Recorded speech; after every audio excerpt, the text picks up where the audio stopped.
up. Go up.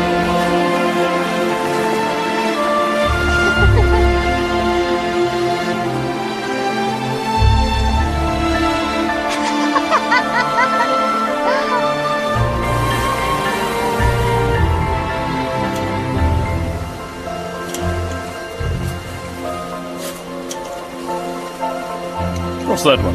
Oh, it's called an anchor bend, surprisingly.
Hello.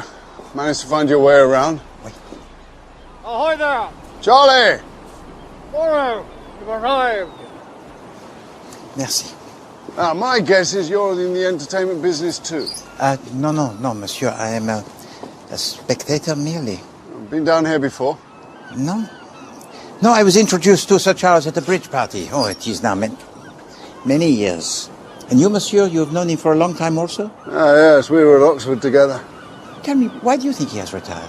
Well, cherchez la ferme, old fruit, that's all I'll say. Dolly, welcome. Good to see you. My dear Charles. I'm so glad you two have finally met. Right. My two best friends in all the world. Good afternoon, Sir Charles. Gentlemen. Here is the menu for dinner. Before sailing, it was racing cars, remember? Oui, d'accord. What next? Hot air balloons? If you will excuse me, Sir Charles, it might be a good idea were I to dine with you tonight. Well, that would be lovely. Otherwise, we shall have an odd number of males and females at table. I'm glad you agree. Gentlemen. A remarkable specimen. How long have you had her? 6 years, first in London, then here, runs a place like clockwork. Now the bloody woman wants to leave. Leaving? Why? She says she has an invalid mother. Sounds unlikely to me. I'd be very surprised if Miss Milray had biological parents at all.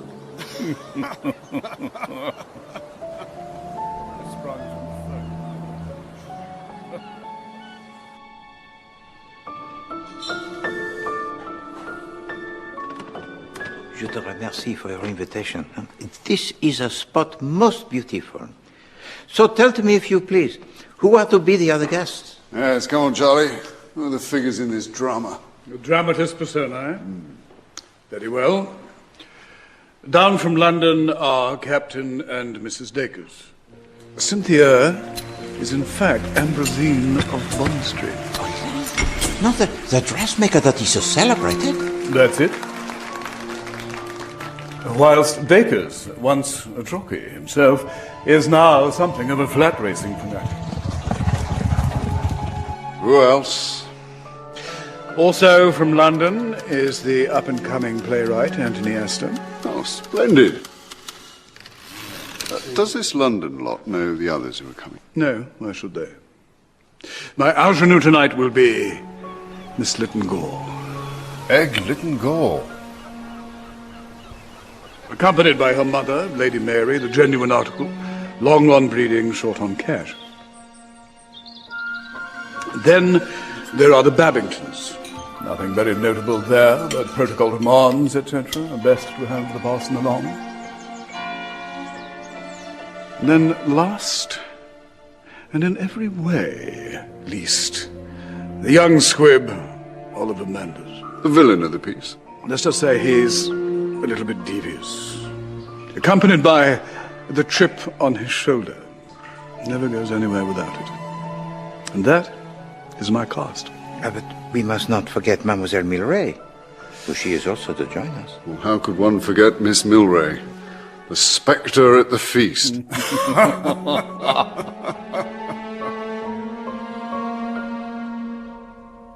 This is, Captain Dacres. And the very beautiful Cynthia Dacres. For many years, madame, I have admired your creations. Formidable. How penetrating of you.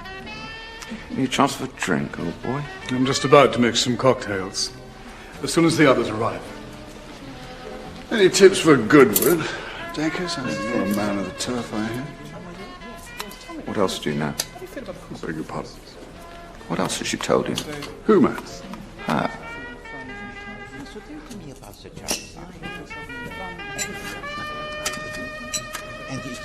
Well, I'm not ashamed of my profession, not one bit. There may well be miners and stevedores and so forth whose budget does not stretch to bitumen. But if any woman is misguided enough to marry one of them, that, as they say, is her lookout.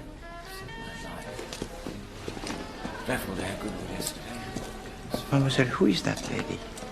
Oh, that's Anthony Astor, the playwright. Her real name is Muriel Wills. Oh, here come the locals. Oh, you're here. Good evening. Vicar. Come in. Drinks. Aye, aye, Skipper.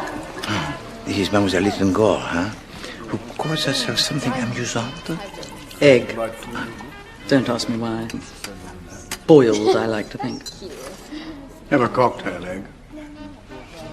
Cheers.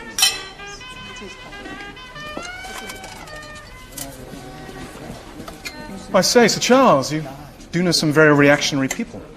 People are people. I'm not political. Oliver's not political either. He just went to the East End once by mistake and had a road to Damascus moment. You of all people actually know how degrading poverty is. No, I say steady on. It's all right. I can fend for myself.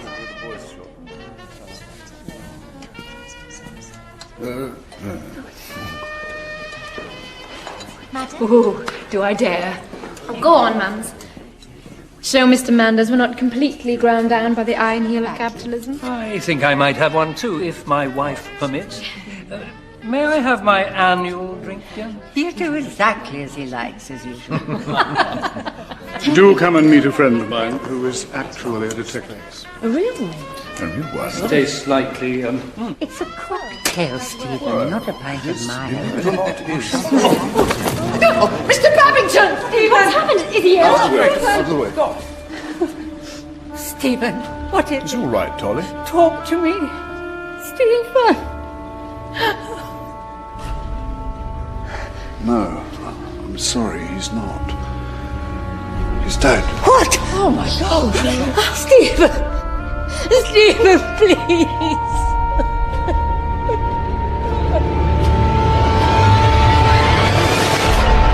Ever see anyone die like that, Tolly? I'm a psychologist. I don't see people die much at all. A nerve specialist tries rather hard to keep his patients alive. Something is out of joint. I can't put my finger on it. What if he was murdered? Murdered? Who'd want to murder a harmless old clergyman? What if he wasn't harmless? Look, Charlie, you're a thundering good chap, but you do let your imagination run away with you sometimes. Look, Poirot, you're a crime expert. Do you think anything untoward happened here tonight?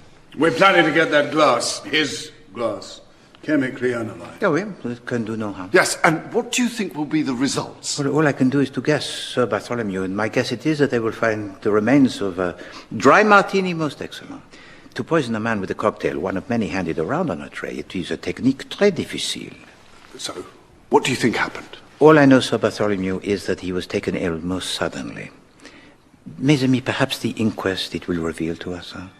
I find nothing to indicate foul play of any kind. No trace of poison in his glass, no sign of any wounding. I conclude that the decease of the Reverend Stephen Babington was occasioned solely by natural causes. Natural causes? What a lot of tripe. That coroner should be struck off at once. But the vicar is elderly, mademoiselle, and his health, it is not so good. Oh, he had a touch of arthritis, nothing more. He should have lived till he was 90. Did you know him well, this Monsieur Babington? Yes.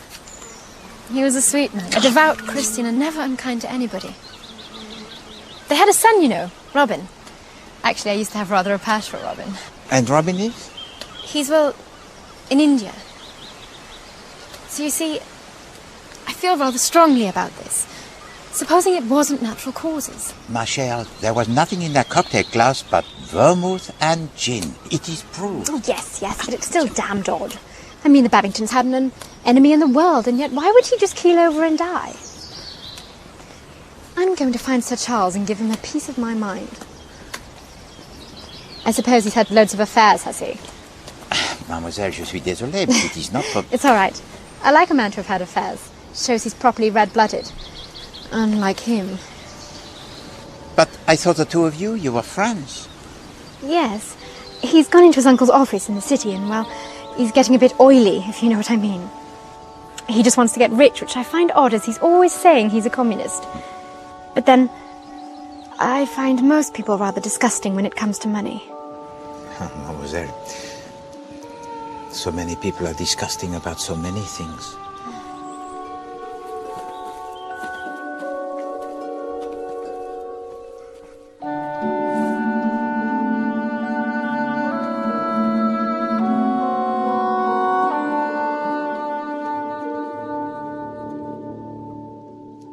I'm going to say goodnight, Poirot. I've got an early morning train to catch. Will you return to London, Monsieur le Docteur? No, going to Yorkshire.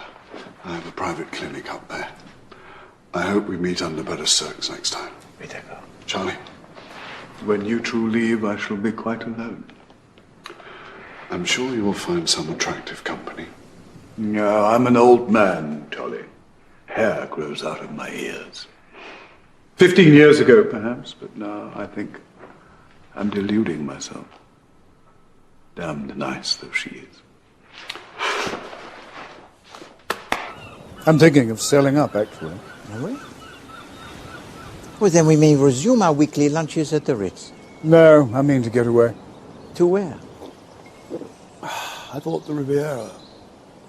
Monte Carlo. Ah.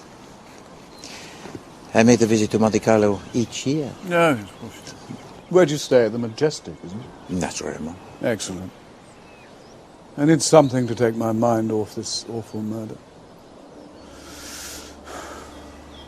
But then you don't think it is murder, do you, Poirot? Well, I do not wish to disappoint you, mon ami, but I do not see how it could be. No, well, anyway. I don't mean to stay in Cornwall a moment longer.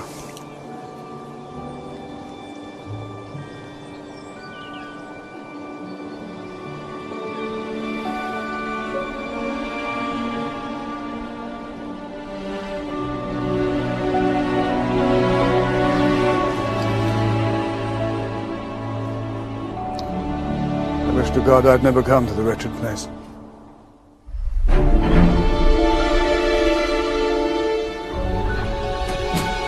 Goodness. There must be some money in psychology. Yes, Mums, but why has he invited us here? We barely know the man. Oh, it takes me back to my younger days. The shooting parties, balls. Of course, not an idiot. Received an invitation, that's all. Good morning, Cynthia. First sign of a white coat, I'm making a dash for it. Welcome. Do come through. Thank you. Hello, thank you so much for inviting me. Straight through.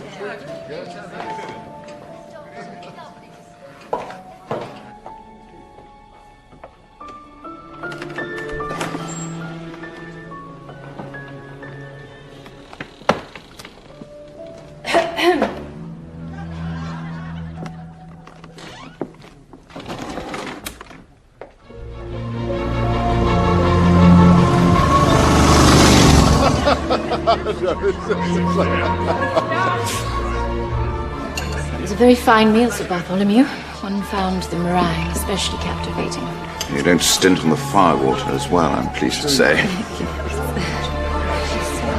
My dear, mine. And, Shall we clear life? By Jove, yes, do.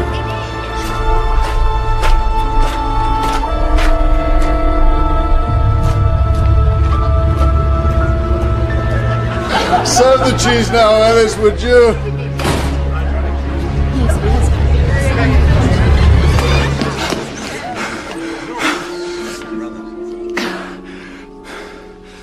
Oliver! My God, Manners, what happened? Bad smash, I'm afraid. I've been up in Cumberland for the shooting. I was on my way back to London when I lost control of my machine. Bit of luck, I was right outside your house, Sir Bartholomew. I'll say. Shall I call the ports on? Yes, thank you. Is this where your sanatorium is? Yes, in the grounds. Oh, tucked away. What caused the crash? I think I had an oil slick. Applied into your wall. Sorry about the medieval masonry and all that. It's an extremely tall tale, Miss Manners. However, we drink to your miraculous escape. As a matter of fact, I'm very fortunate to have you amongst the company, amongst my good friends from Cornwall and London, for the reason that I have something remarkable to reveal. I'm only sorry Charlie Cartwright can't be here. He'd relish it. Why can't he? He's in the south of France. What a pity. Now, ladies and gentlemen, it has recently been brought to my attention that one of you...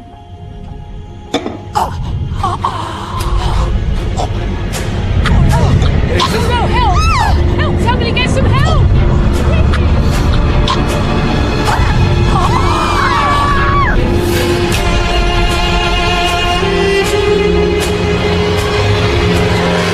Tout le monde à bord du train bleu. Départ Gare de Lyon pour Monte-Carlo. Tout le monde à bord.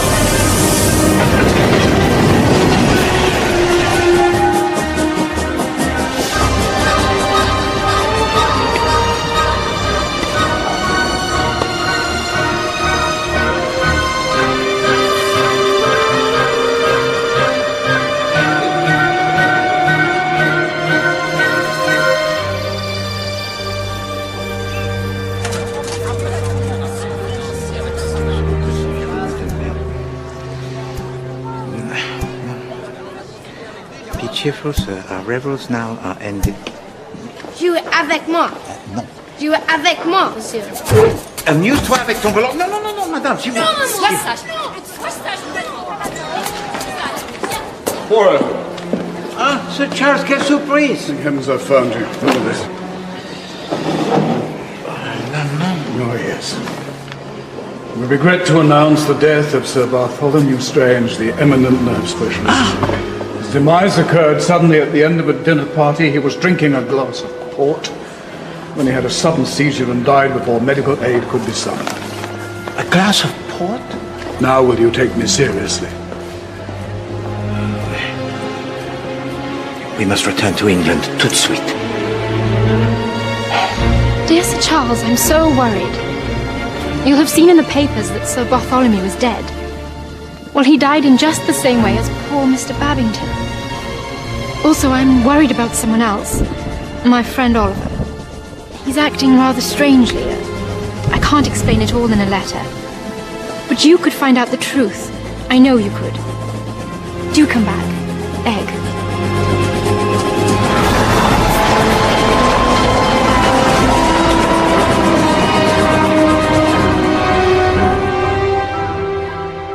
May I say what a pleasure it is to see you again, Sir Charles? No, thank you. I hope you have enjoyed your time in France. Splendid, thank you. Merci, George. Now, let us see. Who else was present at the death of Dr. Strange, huh? Ah, ici. Sir Bartholomew Strange is having his usual party for the St. Leger. Among the guests are Lord and Lady Cardigan, Lady Mary Littengore, Captain and Mrs. Dacres, and, Miss M. Wills. Seduction After Dark. I beg your pardon? That was the play written by Mademoiselle Wills. Oui, but there is no mention of Monsieur Oliver Manders, and it was Mademoiselle Egg herself who suggested that he also was there. Tell to me about Melford Abbey. Well, Tolly bought it a few years back for a song, restored it, and put up a sanatorium, nursing home, whatever you want to call it. Nut house, basically.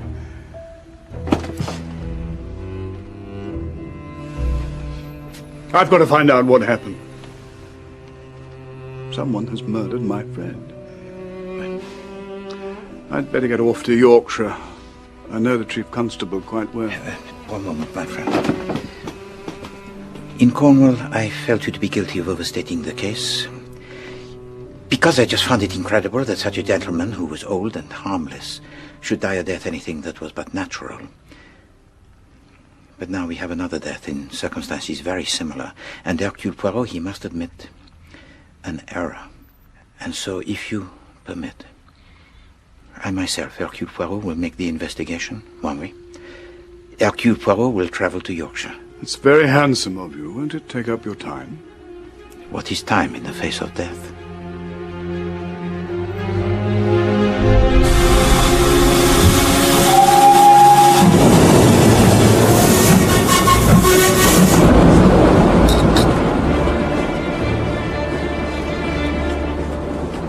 See, you've changed your shoes.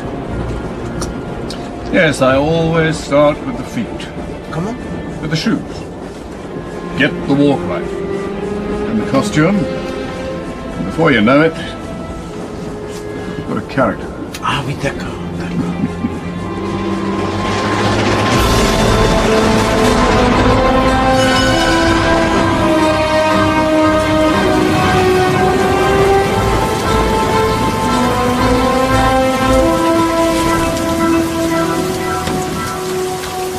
Welcome to Yorkshire, gents. Sorry about the weather, but some of us like it. I was expecting Fred Johnson. The Chief Constable's away. I'm stood in. Name's Crossfield. I may as well say right off, I don't hold with amateurs coming up from London telling me my business. Superintendent, if you permit, we are here because of the death of Bartholomew Strange. Dr. Strange? He was highly spoke of round here. But I'm afraid to say it looks like he were murdered. There's nothing to indicate suicide. Tolly would never kill himself. Friend of yours, sir? Very much so, yes. You look oddly familiar.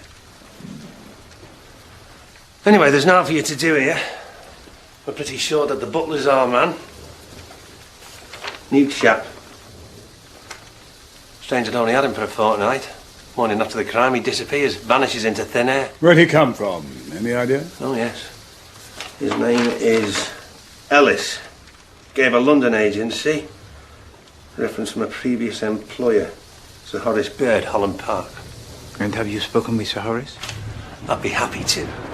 Only he's away in East Africa on safari. So these references, they could... Well, they're forged, obviously, Poirot. Anybody can see that.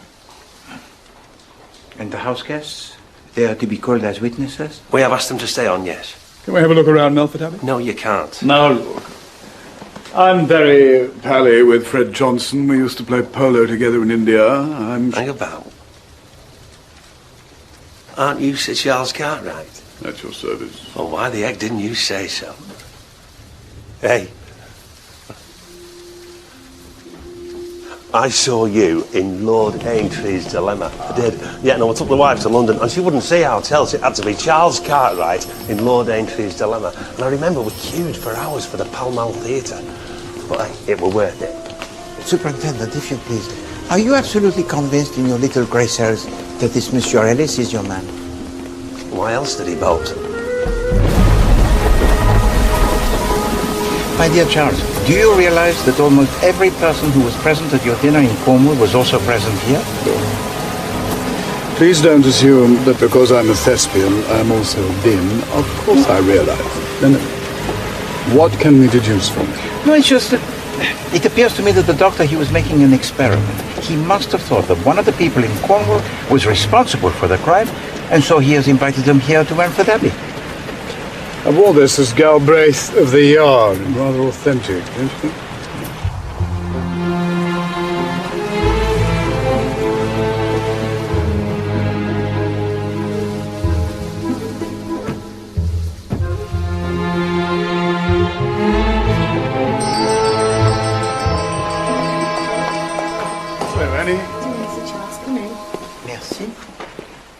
no butler? Mr. Baker, he's in Margate. Sir Bartholomew gave him 2 months holiday for long service. Excuse me, sir. That's why Ellis was here. It's a caller for you, Sir Charles. Oh, thanks, Annie. Mademoiselle? Crossfield here. Now listen, I have a pal who works at the coroner's office, and he sent me the mortuary report. They think it was nicotine poisoning. And couldn't you get that just from smoking? You'd have to smoke a heck of a lot.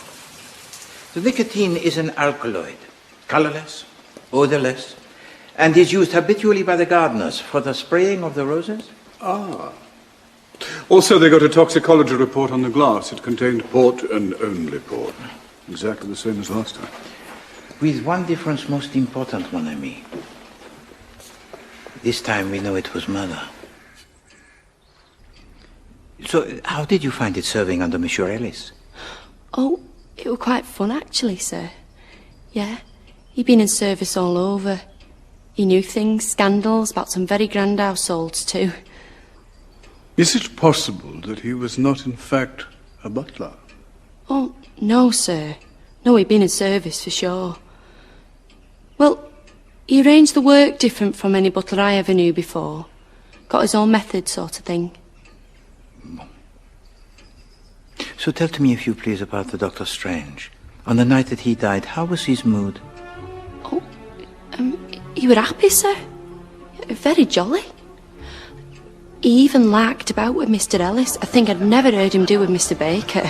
Pardon, but what does it mean, he larked about?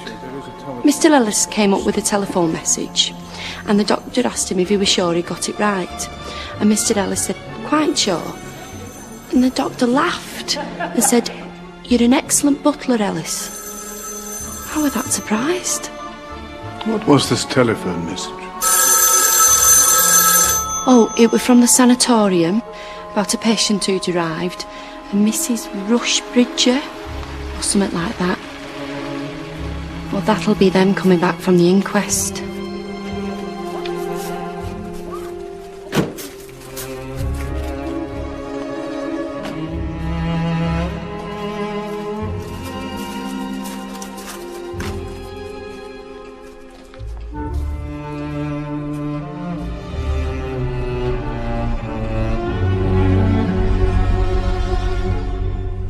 Miss Wills, do you mind if we ask you some questions? Do you mind if I call my solicitor? Je pense que Mademoiselle Wills, she makes a little joke, no? What's it you want to ask? Did you notice anything unusual about the arrangements that night? I heard there was a secret tunnel. Did you hear about that? No. Yes. There's a secret tunnel that leads to open countryside. Is there? Yes, and they think the butler crawled along it and escaped. Crikey. Where is it? Ah, well, that's the sort of thing that detectives detect, isn't it? I'd start with the bookshelves if I were you. Miss Wills. Couldn't say what Miss Wills thought about anything. Eh bien, will you tell to us what you thought about her? Well, someone said she lives in Tooting, which you can't help, I suppose. But she does poke and pry something terrible. She was in my room. She was what? In my room, poking about. No, she wasn't. You're seeing things. Oh, here we go again. The funny farm's round the corner. Do be quiet, Derek. There's supposed to be a secret tunnel. Have you heard about that? The coroner said it was nicotine poisoning. What's that? Well, it's a colourless, odourless alkaloid, widely available, in fact. Often used by gardeners to spray their roses with. I use it. Everyone does. Ah. If you please to tell me, Mademoiselle, where is Oliver Manders now? Oh, he went straight back to town after the inquest. We had to get straight back to work, poor love. Did Ellis poison Dr. Strange? Well, how am I supposed to know that? Do you have any information about the secret passage? Do you? I certainly don't. And I don't think Mum's does either. Oh, God, this is hopeless. We haven't found out a single thing. Oh, but you're doing wonderfully well.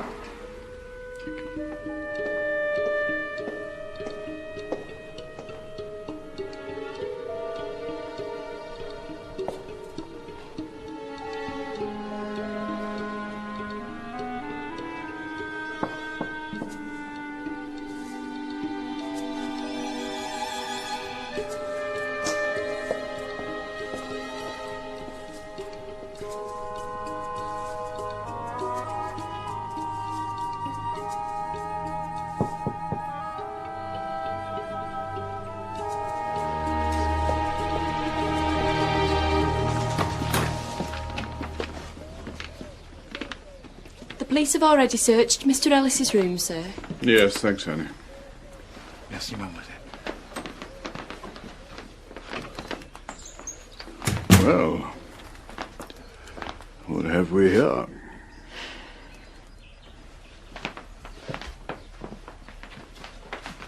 Ah. He had athlete's foot.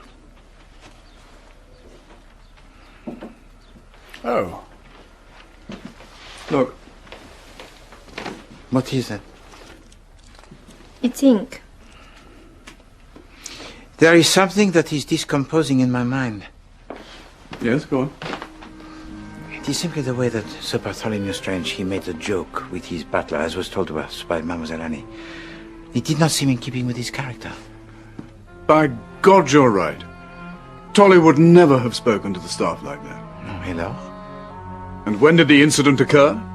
When Ellis brought the telephone message from the sanatorium. I'll bet there's no such person as Mrs. Rushbridger. I'll bet you it's a coded message.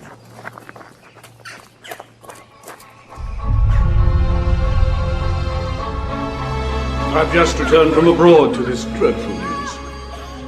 I wanted to call in and make sure that everything was shipshape. Dr. Strange was very proud of this place, matron. Thank you. His experimental treatments are often a great success. Well, yes. I was speaking to a chap in Monte Carlo who has a relation coming here. Mrs. Oh, damn, what was her name? Rushbridge? Mrs. de Rushbridger? Yes. Oh, yes, she arrived. Rather a bad breakdown. Lapses of memory, severe nervous exhaustion. She won't be seeing anyone for a very long time. Oh, dear. Well, thank you so much, matron.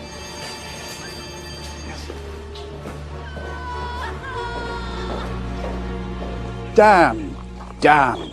Bloody woman exists. This whole thing's giving me a headache. What are you saying we go somewhere for a stiff whiskey? No, mon cher. We must return to the bedroom of Ellis. Ellis? Why? The stain of ink? Now you remember, perhaps, huh? Yes, it's just a stain on the skirting board, Poirot. Yeah, but how does it come to be there? No, something it is amiss. Yes, by God, you're right. He didn't drop his ink bottle, there'd be more ink. He dropped his fountain pen. And he must have been writing at the time, or the top wouldn't have been off. Perhaps he laid it on the mantelshelf and it rolled. No.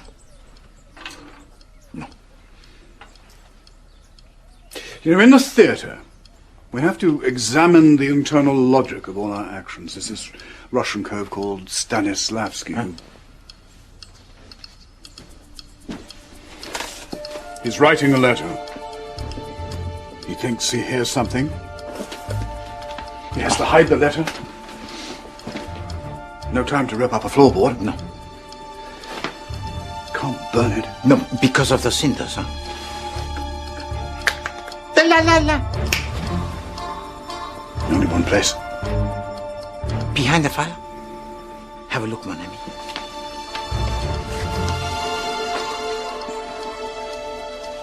No. Wait. No. Bravo! Excellent! We believe they are letters drafted by the fugitive Ellis. This is to say that the writer does not wish to cause unpleasantness, but John Ellis Butler presents his compliments and will be glad of a short interview touching the tragedy tonight before going to the police with certain information. I am badly in need of money. £1,000 would make all the difference to me, meet me up. So that's it. Blackmail. May I ask who you're telephoning to? Cornwall. The Loomuth Police. So Ellis knew something. He was paid to disappear, and that's exactly what he did. The question is, where's he gone? Wait. My friend, I am convinced that this Monsieur Ellis, he is dead. That is why there is no trace of him. We are dealing with a maniac that is very dangerous. Oh, my lord. Well, what about Egg? Is she going to be all right? Well, there is something that concerns me about the Mademoiselle Egg Littengor. The stain on the wall? It's ink. How did she know that it was ink? To me, it was simply a stain on the wall. Women have a better developed colour sense than us, don't they? Makes me to be suspicious. Of Egg? Oh, no. My dear friend, forgive me, but we must consider every eventuality. Of course we must, but it's not her. It can't be. No. Can't be.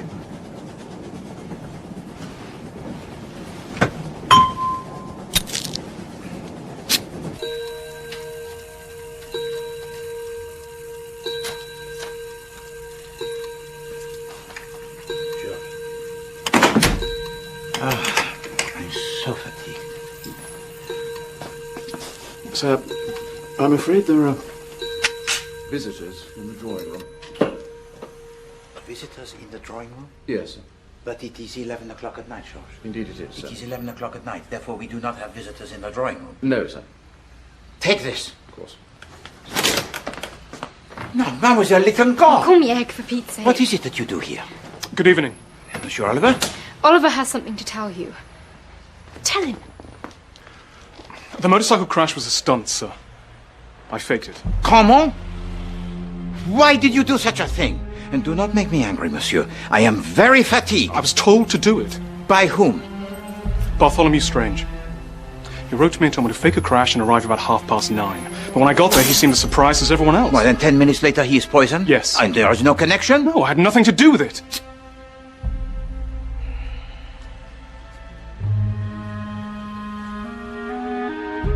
You have not told this to the police?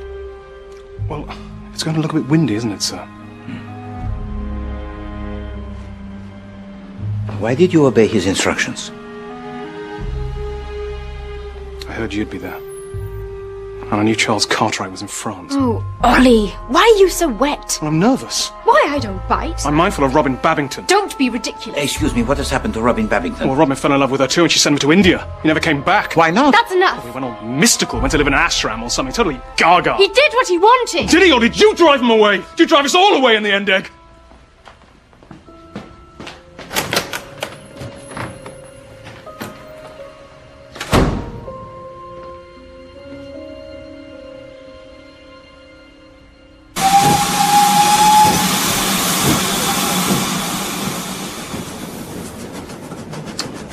Miserable business. I know, but it must be done. Stephen Babington was a gentle old soul without an enemy in the world. And yet he was killed. Or at least we think he was killed. We're about to find out. What reasons are there for killing a person? Babington knew something. Babington recognized somebody. And what did he know? Perhaps it was something he didn't know he knew. Perhaps he was the cause and Dr. Strange the effect? Précisément. What? Alors, if we are to believe that the second murder is sprung directly from the first, then it is the first murder that we must investigate. The murder of the Reverend Stephen Babington.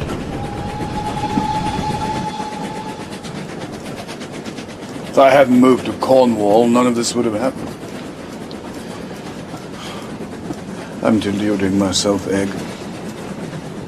I'm no detective.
Mademoiselle Wills. What is it that you do here?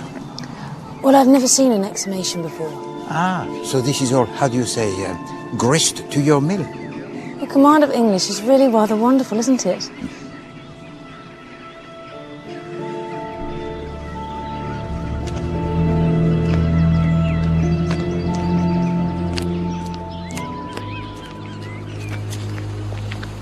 Poor Stephen. He told Egg to steer clear of Oliver. But girls are very foolish, Monsieur Poirot. There's something attractive to a girl about being told that so-and-so is a bad man. She at once thinks that her love will reform him.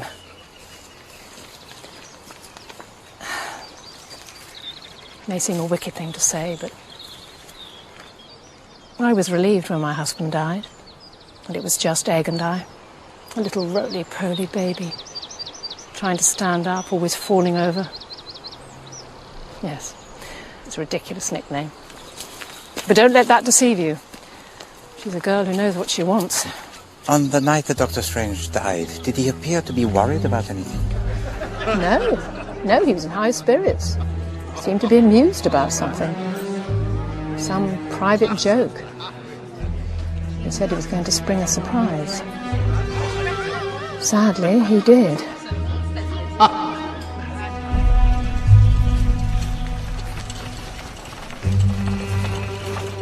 Do you really think someone murdered my husband with nicotine? That's what they're trying to find out. All we know is that Tolly Strange drank some port and, well, And it was just the same. I was there. It was just the same. You have some lovely flowers, Mrs. Babington. What are these? Lupins, dear. But I have such trouble with greenfly, I have to spray them constantly. Forgive my forthrightness, Mrs. Babington, but did your husband leave you very much money? He gave away everything.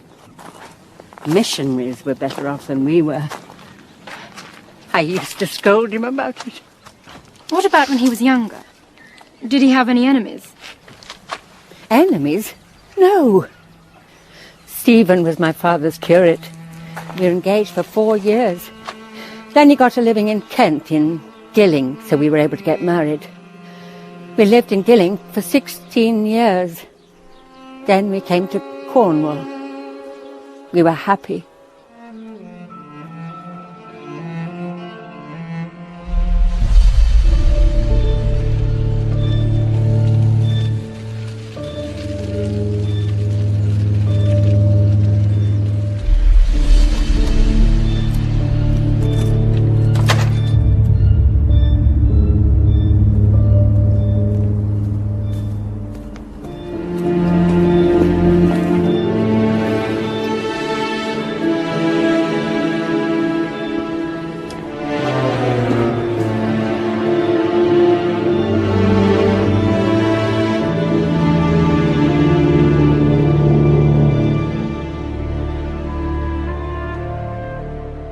A little idea I would like to suggest. Is it possible that the poison was intended all along for Sir Bartholomew Strange and then the Reverend Babington, he drank it by mistake?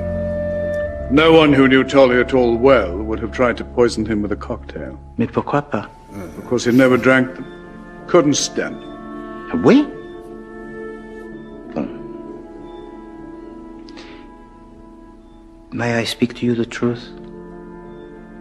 You know, this whole investigation, it has been conducted with great enthusiasm and great skill, but it has yielded very little, and there is danger.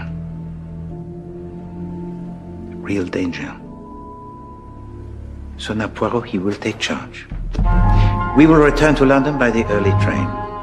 And if you please, mademoiselle, you will make the visit to the showrooms of Ambrosine Limited. Sir Charles will receive his instructions from me. It is the approach classique, you see. The technique of elimination.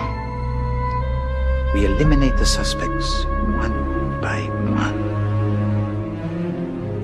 We do not scamper around like the puppies.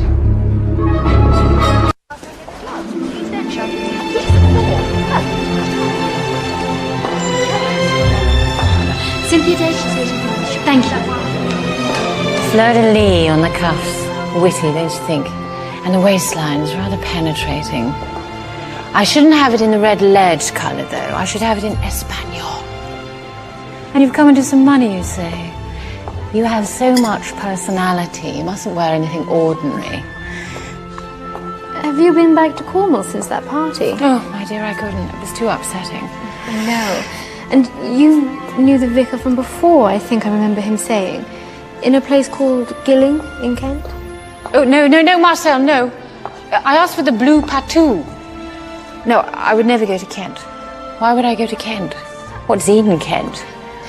Perhaps Captain Dacres. Him? No, he never leaves the 72 Club. Except to lose money at some stupid race course or other, which we can scarce afford at times like these. Oh, now, look, this is lovely. What did you say your name was again? Egg. Hello, I'm Bacon. You have lovely eyes. Anyone ever mentioned that? Tell me about Reverend Babington. Who? Babington. You knew him, didn't you? In Gilling, wasn't it? Oh, if you say so, my dear. Sorry, just back from Newbury. Had a bit of a poxy day. Funny thing is, I can understand bumping off a doctor for obvious reasons, but I can't understand bumping off a parson. Who'd want to bump off a parson? Who'd want to bump off a doctor? Oh, a lot of people. Doctors are interfering swine. Did Bartholomew Strange... Bartholomew humbug. I'd like to know what goes on in that sanatorium of his. Nerve cases, very likely. All I know is, doesn't matter what your nerves are like, they lock you in and you never get out. They call it a cure. Swine.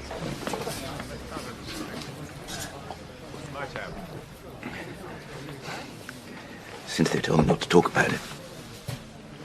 Talk about what? It, the thing. The Arab. The Arab. There was this Arab gentleman Cynthia was wooing. He was going to invest in Ambrosine, which, by the way, badly needs, because I heard for businesses by the sound of her dress sense. But he had some awful trouble with his nerves. He was seeing a fellow in Harley Street, a specialist, who packed him off on a cruise, a world cruise, gone for good, arrivederci in his checkbook with him. And that specialist was Bartholomew Strange? Well, we don't know, but if it was, things look a bit fishy for us, wouldn't they? Which is why I'm not supposed to talk about it. Now, you tell me something. What was that woman doing in my room? What woman? The rabbit face, the playwright. Always poking and prying. I could ferret up a drain pipe, that one. William. Evening Standard! Chorus explanation!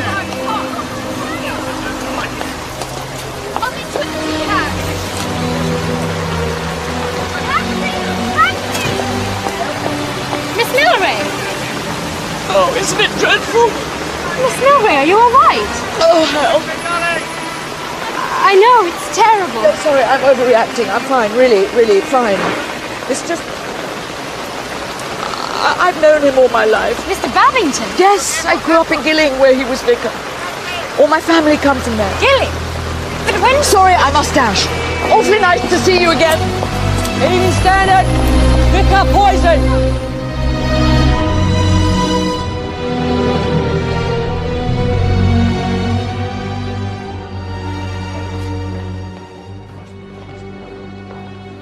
Such a pity you left the profession, Sir Charles. You'd have been perfect in this one. What's it called? Sin in Suburbia. Who's playing my part? Geoffrey Winchester. Oh, God. No. That would be wonderful. I adore Geoffrey. When do you... Next Thursday. Come to the dress rehearsal. Love to. And you, Monsieur Poirot. I like an audience. Bring your friends. Merci beaucoup. Mademoiselle, I would like to ask you something more about the event so terrible at Melford Abbey. Because if there was anything to be noticed, I believe that you, the connoisseur of human nature, you would have noticed it. Grist to my mill. Peut-être. I was intrigued, I admit. I've never seen a murder at close hand before. Actually, there was one thing I suppose I ought to inform the police if truth be known. What was it? Well, it was about the butler, Ellis. What was it? He had a kind of strawberry mark on his right wrist. I noticed it when he poured the port. Ah. No one else mentioned a birthmark. Where exactly was it? It was right here. Roughly the size of half a crown. When you were in Yorkshire, did Sir Bartholomew mention Mrs. de Rushbridger to you? One of his patients suffering from loss of memory? No. Or can you tell us anything else at all about any of the other guests? Sorry. Oh, well. Sorry to disturb your rehearsal. Goodbye, Miss Wills. Mademoiselle.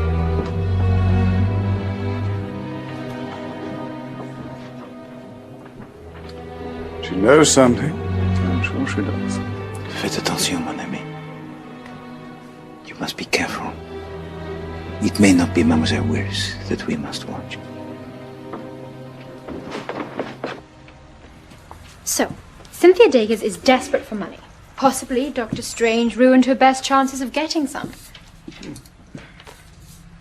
What about Oliver Manders? Does his story ring true? Holly Strange writing him a letter? No, I have the impression that it is not in keeping with the character of Dr. Strange to behave in such a fashion. I'm very suspicious of Oliver Manders. What is his relationship with Mademoiselle Milray? With Milray? He has none. The woman is incapable of relationships. Osmosis, perhaps, not relationships. Now, Oliver Manders was present at both murders, and now he's keeping his head down. Is there a link between Manders and Miss Wills? I do not believe so. So, what are we going to do?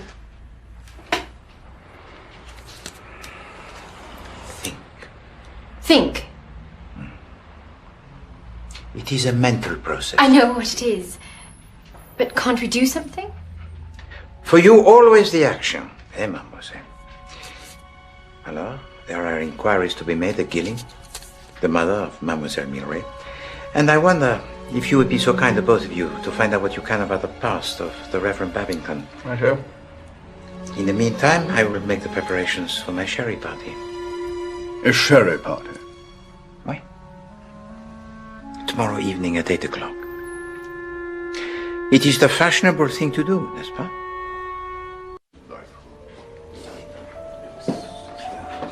Ah, mesdames, messieurs, un moment, s'il vous plaît. Let us have no talk of murders and poisons because it spoils the palate.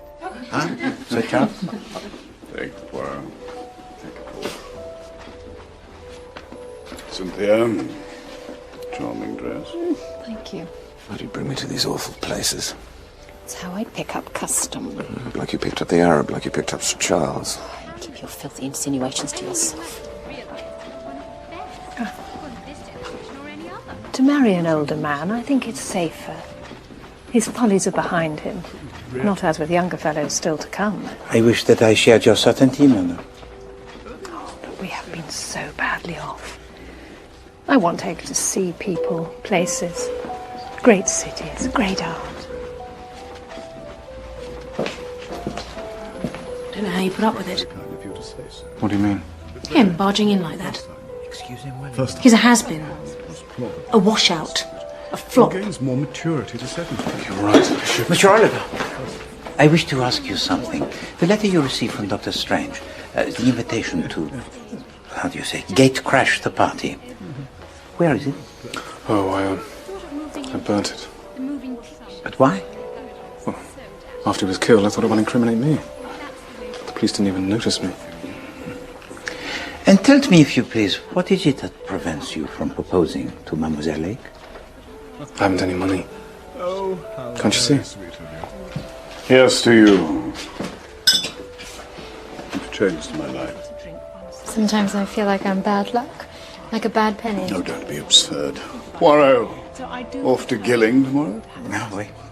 But Mademoiselle Milray, where is she? She is not here. I'm sure that I invited her. Good health and God save the king. I'll have another sherry, John. Ah, the sherry. I prefer it to the cocktail and 1,000 times to the whiskey. Or the whiskey killer. But the delicate wines of France, you have to merely to taste these. Charles! Charles! God! Charles! Grief. Charles, no. Not you, Charles.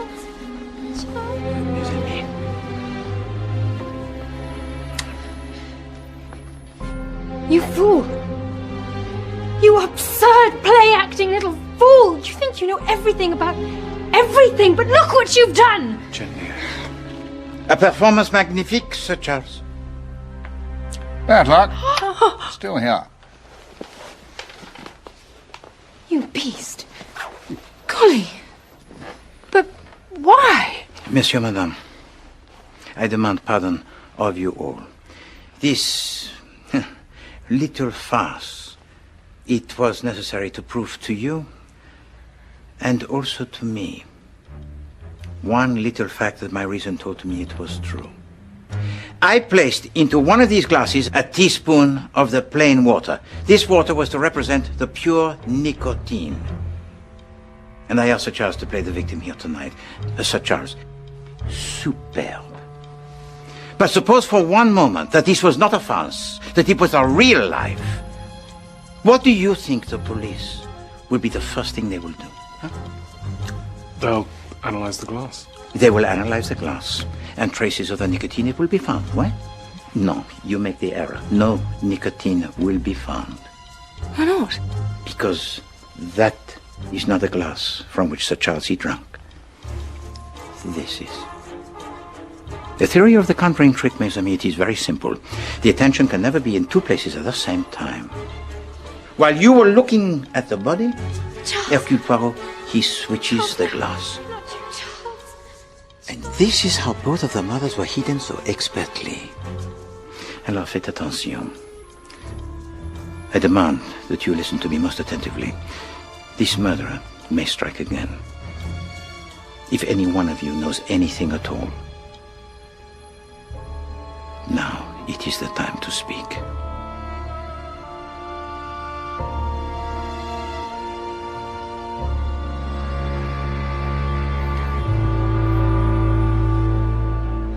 So you planned it all? Why? Just to see if anyone noticed if you switched the glasses? I also had another purpose.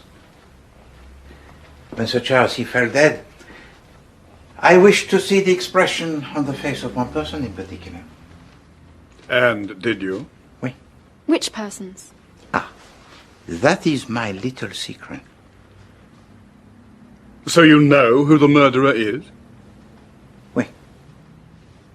Then have them arrested. I cannot. Because until I know why Stephen Babington was murdered, I have no proof at all. And I do not know why. Excuse me, sir. Telegram.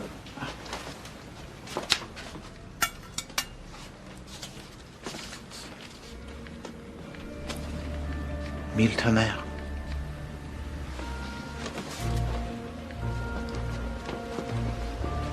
Please come at once, can give valuable information. Death of Bartholomew Strange. Margaret de Rushbridger. Margaret de Rushbridger?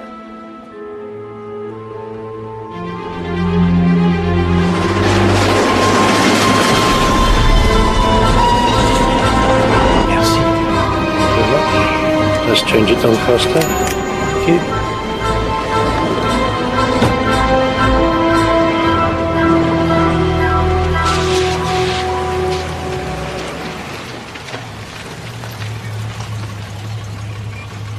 Looks like we're not going to find out any more about the Reverend Babington from old Mother Milray. She died a month ago when I was in France, and Milray didn't tell me.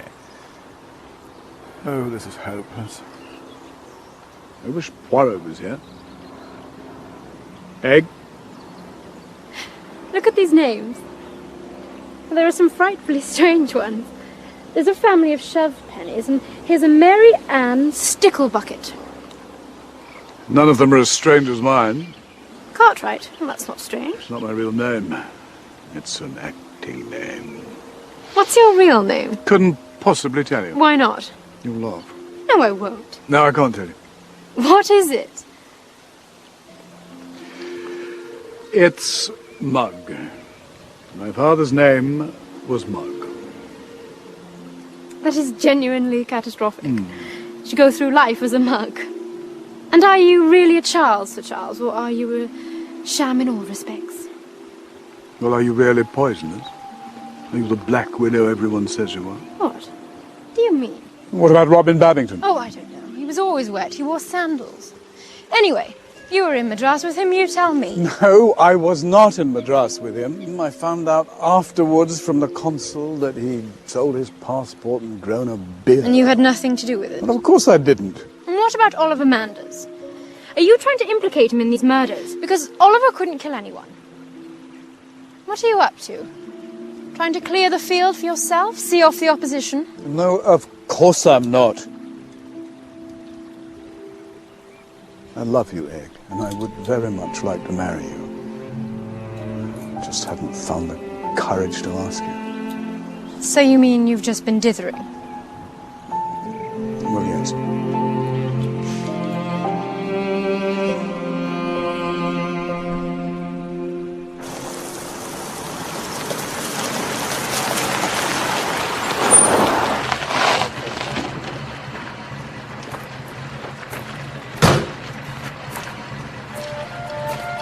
Yes, I remember you. With Sir Charles, but you never told me your name. Oh, I call myself Hercule Poirot. And who do you want to see?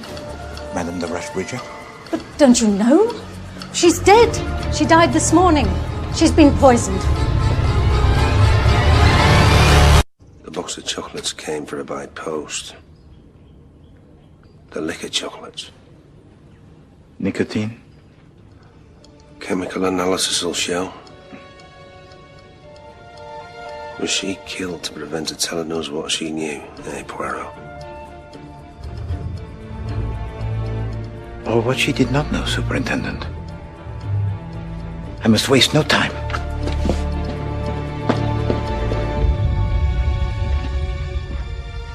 A lad from Melford Village says he was given a telegram by a tramp.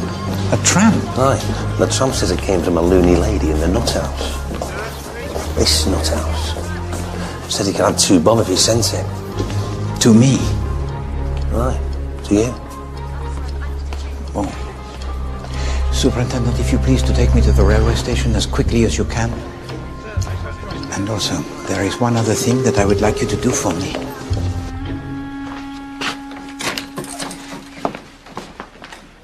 Merci, Georges. Sir Charles telephoned from his Belgravia residence. He's concerned that Miss Wills has gone missing. He motored out to Tooting for the purpose of a further interview, but when he got there, she was nowhere to be found.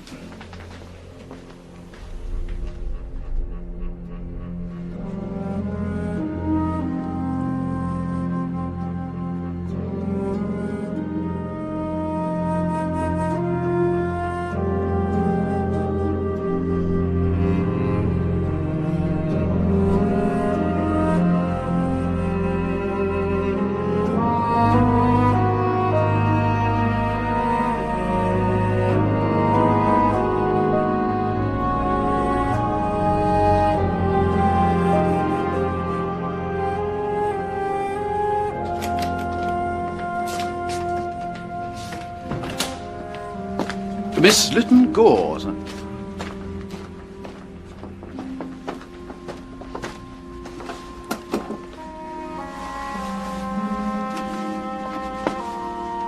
Merci, Georges.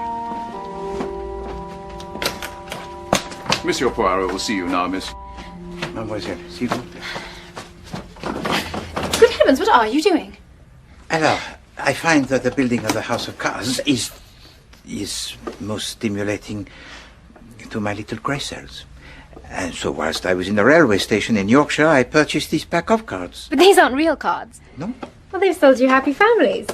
It's a children's game. I haven't seen these in years. Master Bun the baker's son, Mr. Grits the grocer. Oh, and here's me. You? Mrs. Mugg, the milkman's wife.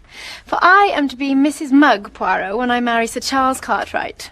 For that is his real name. Wish me happiness. I've just told you I'm engaged to be married. Oh, pardon, wait. But I do wish you happiness, mademoiselle. But not the brief happiness of youth. But the happiness that endures, happiness that is built upon the rock. I'll tell Charles you called him a rock. He'll think you're referring to his acting. God, they're paranoid, aren't they?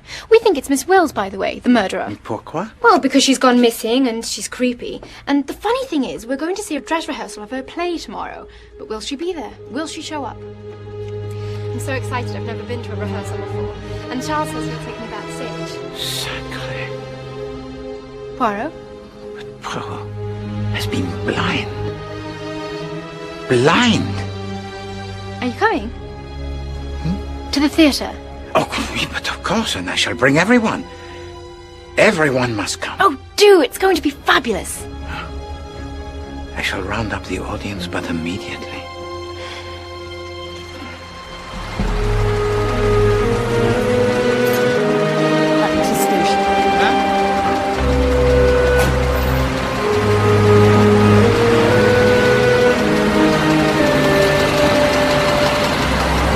One moment, driver.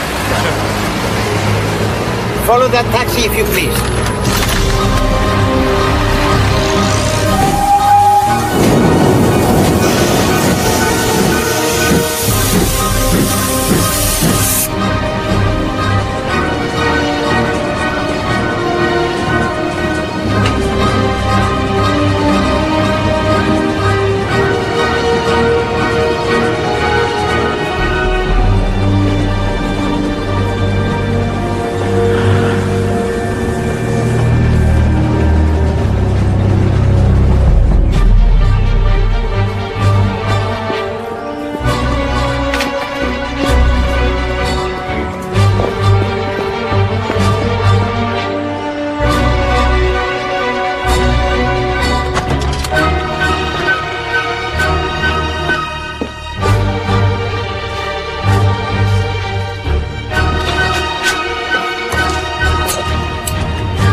Evidence.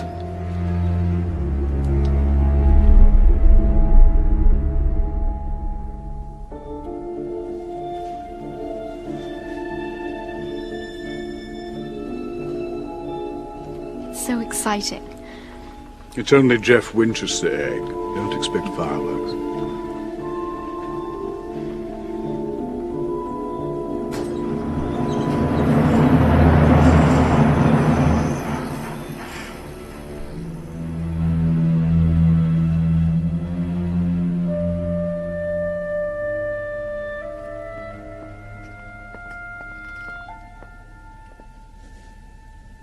Mesdames, Messieurs, you have come to watch a dress rehearsal of a play, huh?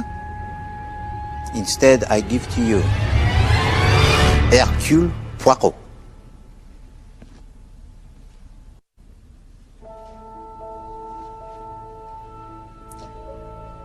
When the Reverend Stephen Babington died, Sir Charles advanced the theory that he had been murdered.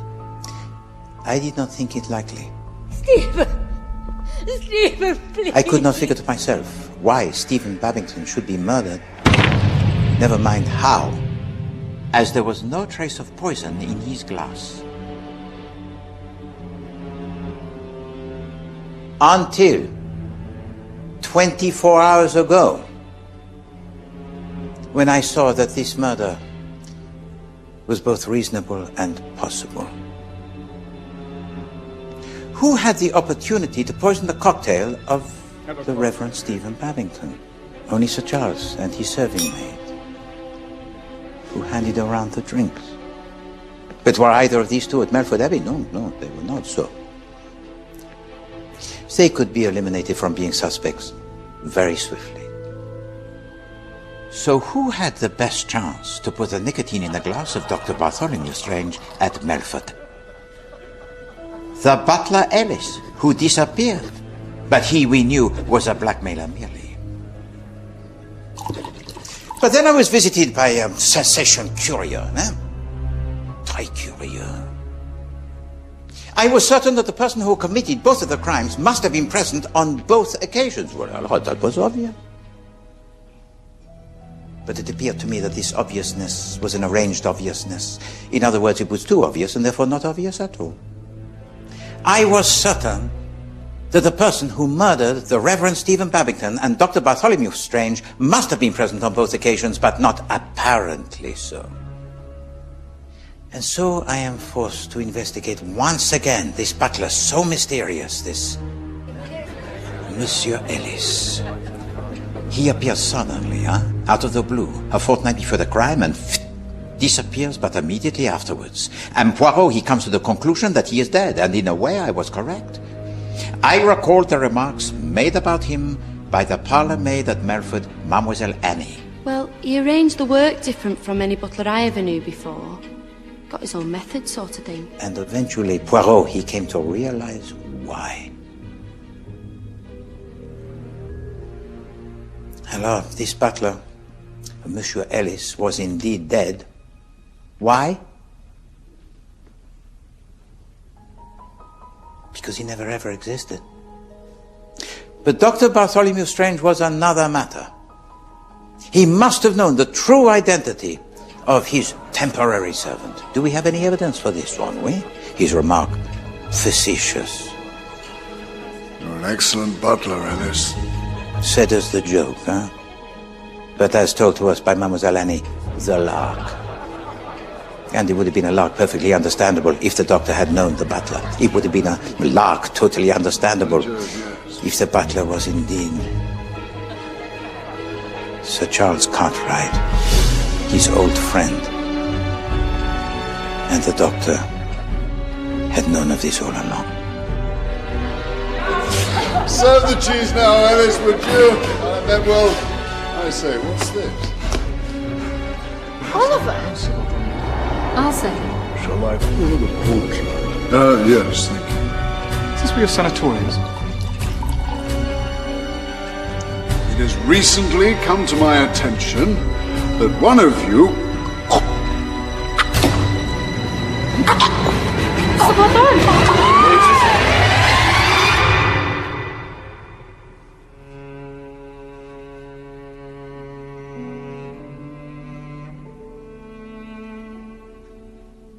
And now my heart, it is breaking. And Charles, it is you who have broken my heart. I hope you know where you're going with this, Poirot. Sadly, mon ami, I do. You see, if anybody at the dinner table that evening had spotted that Sir Charles was the butler, the whole thing could be passed off as a practical joke, but nobody did. Oh, Sir Charles Cartwright is the actor supreme. He is in disguise and he played the part, but to perfection. Even adding the little detail of painting the birthmark on the right wrist. And so the Dr. Bartholomew Strange, he dies, and this butler escapes by the secret passage.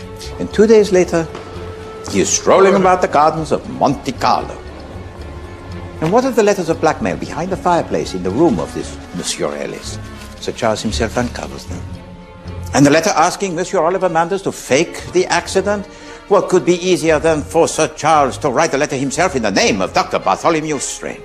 Because he wants to bring you all together again, huh? So that there are many, many suspects. And so I return to Mademoiselle Wills. En effet, mes amis, Mademoiselle Wills noticed the butler Ellis more than anybody else at the table that evening. And when I interviewed her in this theatre, Sir Charles at first, he is gratified that she spotted the birthmark. Well, of course, he likes his audience to notice his skill. But then la catastrophe. I do not think that until that moment Mademoiselle Wills connected Ellis with Sir Charles. But she is an observer, huh? And when the drinks they are poured, she notices not the drinks, but the hands that held them. And at that moment, Mademoiselle Wills understood that Sir Charles, he was the butler. Because with or without a birthmark, the hand, it was the same. And now he is worried. He thinks she knows something and believes she is a danger to him. When Sir Charles acted the death scene at my sherry party... Charles. The face that I was watching was that of Mademoiselle Wills, and I saw a look upon that face of complete astonishment. And it was then that I knew that Mademoiselle Wills suspected Sir Charles, and if Mademoiselle Wills suspected Sir Charles, then Sir Charles indeed suspected Mademoiselle Wills, and now she was in the danger most grave. So it was on the advice of Hercule Poirot that she leaves her London home. S'il vous plaît, entrez, Mademoiselle Wills.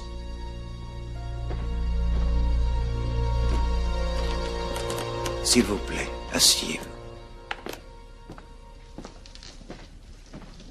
And she was wise so to do, huh?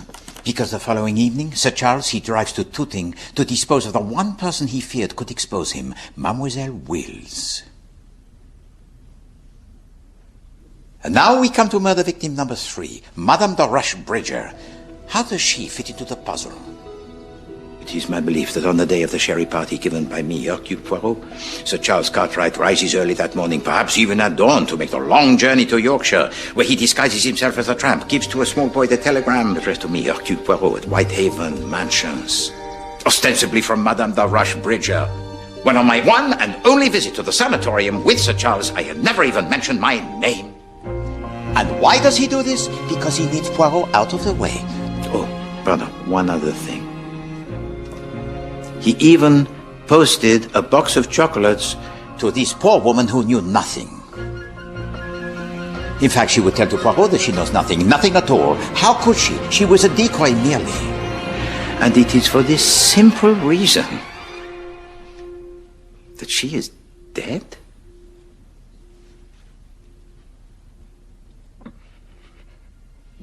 Suddenly, I saw how this murder of Dr. Bartholomew Strange was not only essential, but purposeful.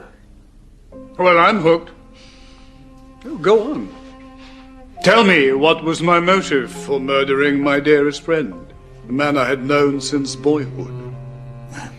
It was the doctor himself who gave to me the clue when he said, "Cherchez la femme." You know, Sir Charles, it was obvious to me that you were in love, deeply in love with Mademoiselle Littengore. You loved her with a passion that was so arid, so terrible. Huh? So why the hesitation? Huh? Why did you not ask her to marry you when you were sailing around Loomis? What was the obstacle, huh? Poirot, he will tell to you. The obstacle, it was this, that you already had a wife. Oh, but of course you enact the role of the bachelor. But this marriage of yours, it took place since many years before, when you were young, long before you were Sir Charles Cartwright, the actor renowned. And when your name, it was something else. Vous voyez, mes amis, there are only 2 situations in the law of our land when a divorce it cannot be permitted. The first, when either the husband or wife is serving a life sentence in prison, and the second, when one or either of them is confined to a lunatic asylum. And of course, Sir Charles, you cannot kill her yourself, because immediately you would become the prime suspect. But what if nobody knew, huh? Well, then you'd be free to marry Mademoiselle Littengore without ever having the need to tell to her the truth. But one person did know, and one person only. Your oldest friend. The best man at your wedding. And so before you can remarry, it is necessary that Dr. Bartholomew Strange, your friend so dear to you, he must be eliminated. And Babington? I suppose he knew too, À vrai dire, that was the one flaw in my theory. Because even if it was you, Charles, who placed the liquid nicotine into the glass, you could never make sure of it reaching one particular person. No, the poison was never intended specifically for the Reverend Stephen Babington. No! It was intended for anyone who was there present. Except, of course, Dr. Bartholomew Strange, who never touched the cocktail, and Mademoiselle Littengore, the young lady with whom you were in love. You handed me my cocktail yourself. Have a cocktail, egg.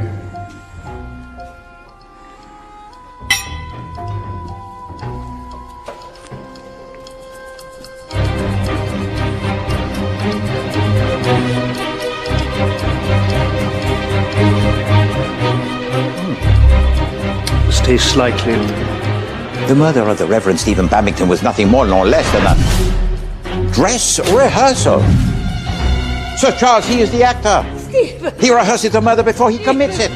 And the rehearsal, it goes well. Stephen Babington, he dies. And foul play, it is not suspected, not even by Hercule Poirot, which is why, of course, I was invited to go to Loomis, because if Poirot suspects nothing, nor indeed will anyone else. Et enfin, Mademoiselle Milleray, You knew that your employer conducted the chemical experiments in the tower in the wood. In fact, it was you who paid the bills for the solution for the spraying of the roses. But you knew he was no gardener. And when you read about the death of the Reverend Stephen Babington, that he was poisoned by this very same solution, you did not know what to do. You had known the Reverend Babington since you were a little girl. But now you are in love with your employer, who is so fascinating. But when you heard about the death of Madame de Rushbridger, you decided that it was enough. So you traveled all the way to Cornwall to destroy the apparatus in the tower, to protect the man who you love. But Poirot, he has prevented you. Superintendent, if you please.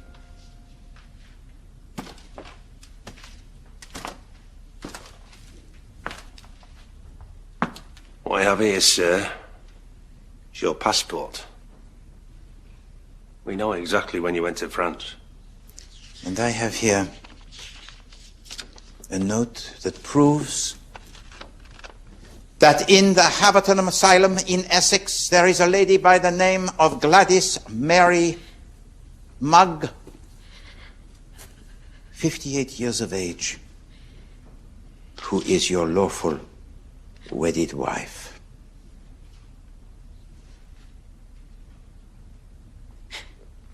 Is it true? Is it true? Egg. It's all lies.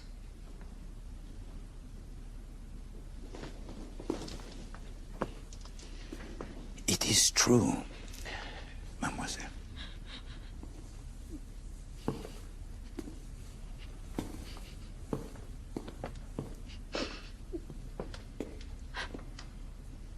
I left you. God damn you. What have you done? What have I done? It is you who have deceived me.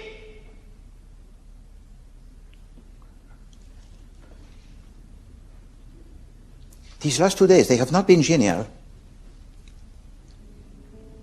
You are deranged, monsieur. Deranged.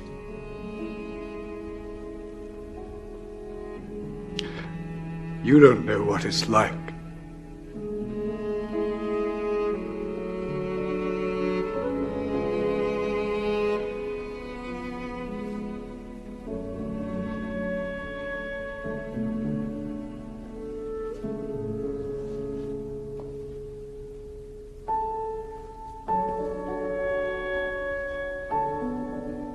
People think you're so happy, so glamorous.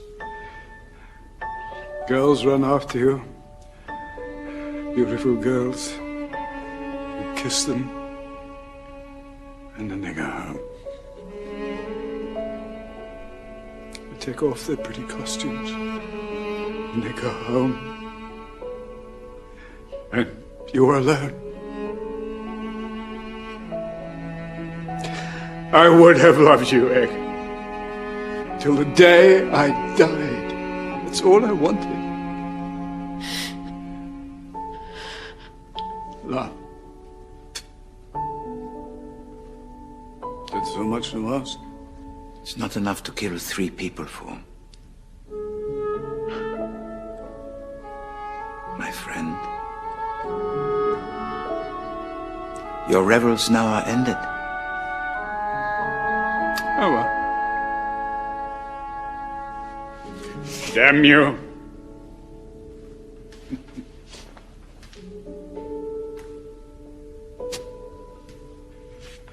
Damn you all.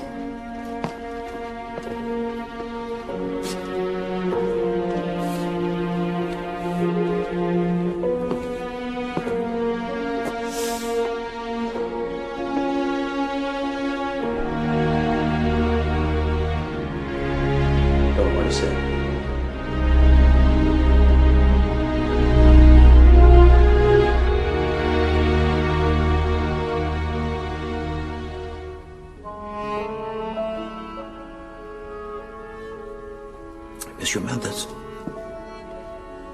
think now is the time to take home the Lady Mary and Mademoiselle. Yes, sir, of course. You will look after her now. I shall.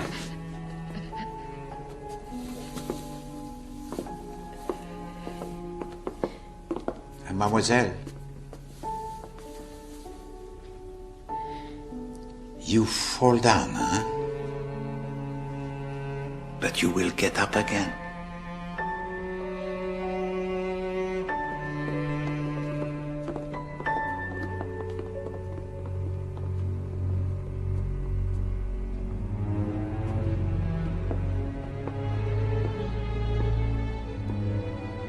Tragedy in 3 acts, I think. Right. A great man brought low. I can see now I should have gone to the police. Don't judge me too harshly. Ah, Mademoiselle, I investigate. I do not judge. Just had a terrible thought. If anyone could have drunk the poison cocktail, God, it could have been me. And there is a possibility even more terrible, Mademoiselle. It could have been me.